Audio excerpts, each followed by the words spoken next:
Bismillahirrahmanirrahim. Assalamualaikum warahmatullahi wabarakatuh. Waalaikumsalam warahmatullahi wabarakatuh. Perkenalkan, nama saya Filja Parian. Di sini saya akan memaparkan materi tentang gastritis.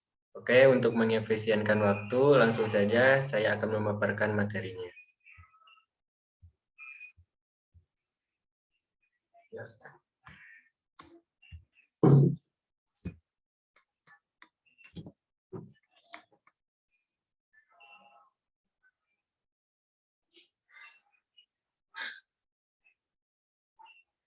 Baik, di sini ada pendidikan kesehatan gastritis.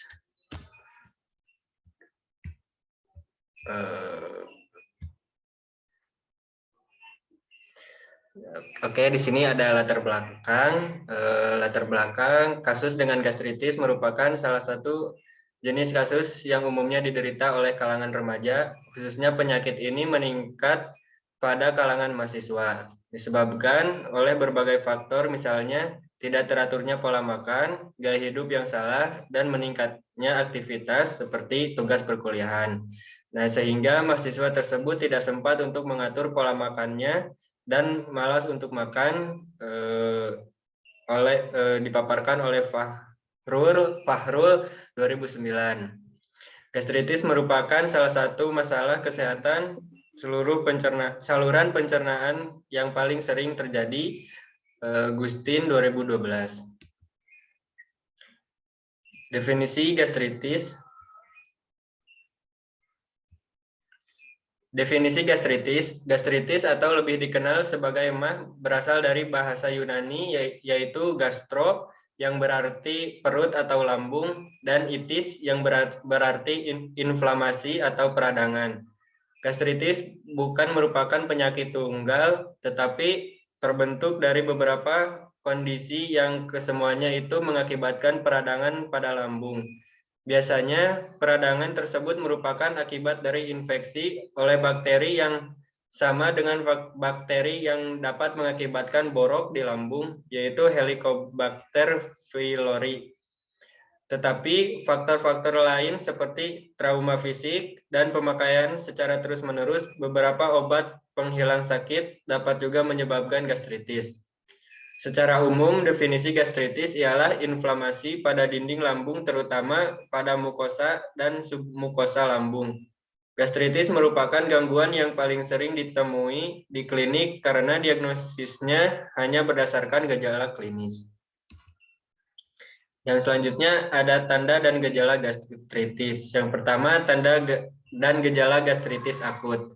Menurut Sari Kamuktakin A 2011, pada anamnesis seringkali didapatkan keluhan abdomen yang tidak jelas seperti mual, muntah, dan anoreksia mengakibatkan pemenuhan kebutuhan nutrisi harian berkurang, intake nutrisi tidak adekuat, kehilangan cairan, dan elektrolit. Pada beberapa orang diperoleh keluhan yang lebih berat, misalnya nyeri epigastrium, muntah, perdarahan, dan hematemesi yang menimbulkan manifestasi kecemasan secara individu. Yang kedua, tanda dan gejala gastritis kronis. Menurut Inayah 2004, adapun gejala dan tanda gastritis kronis yaitu gastritis sel plasma, penyakit Meniere, nyeri yang menetap pada daerah epigastrium, nausi, sampai muntah empedu, dispepsia, anoreksia, berat badan turun, dan keluhan berkaitan dengan anemia. Yang selanjutnya penyebab gastritis. Yang pertama, infeksi bakteri. Yang kedua, pemakaian obat penghilang nyeri secara terus-menerus. Yang ketiga, penggunaan alkohol secara berlebihan. Yang keempat, penggunaan kokain. Yang kelima, stres fisik. Dan yang terakhir, Crohn's disease dan kelainan autoimun. Yang selanjutnya ada faktor resiko gastritis. Yang pertama umur, yang kedua jenis kelamin, yang ketiga sosial ekonomi, yang keempat makanan, dan yang terakhir faktor psikologi. Yang selanjutnya ada dampak atau komplikasi.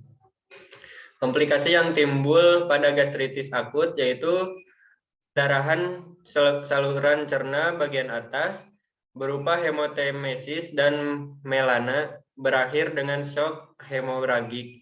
Terjadi ulkus kalau prosesnya hebat dan jarang terjadi perforasi.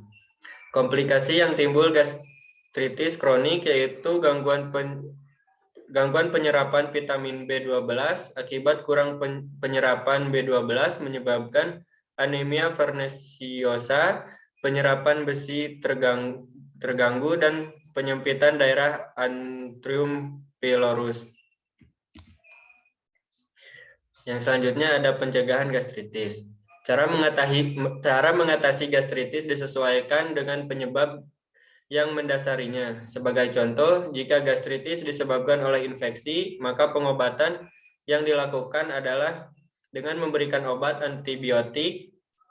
Sementara itu, dokter juga akan memberikan obat-obatan untuk membantu mengendalikan produksi asam lambung seperti antasida, penghambat pompa proton, dan penghambat H2. Contoh, mayoritas kasus gastritis disebabkan oleh gaya hidup. Oleh sebab itu, cara mencegah kondisi ini adalah dengan penerapan gaya hidup sehat, meliputi yang pertama, tidak mengonsumsi makanan dan minuman pemicu gastritis dalam jumlah banyak dan sering. Yang kedua, tidak merokok. Yang ketiga, menjaga kebersihan. Yang keempat, mengelola stres dengan baik. Yang kelima, kurangi konsumsi makanan terlalu pedas.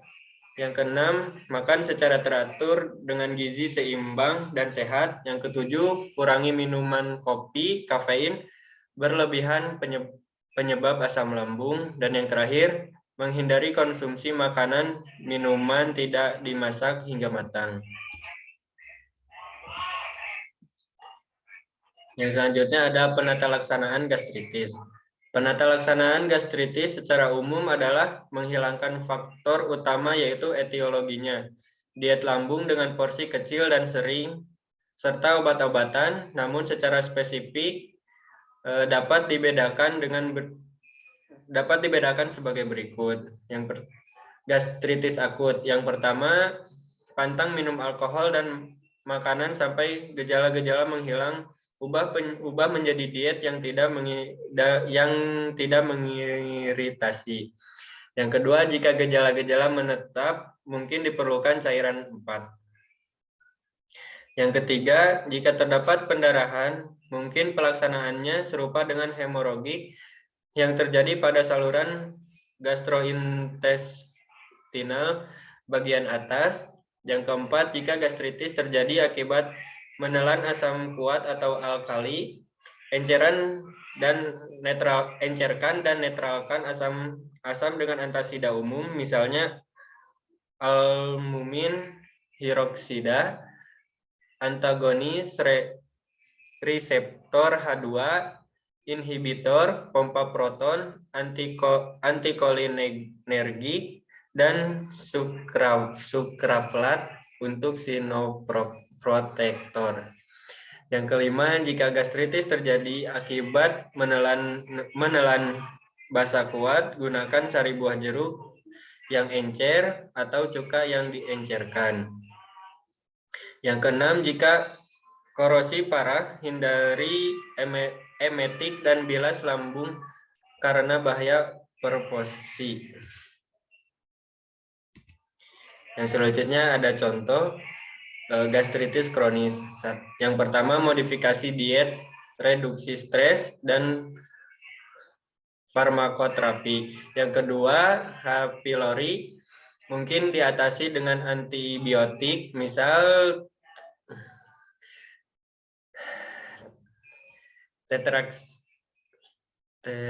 tetraksiklin atau amoxilin dan garam bimus.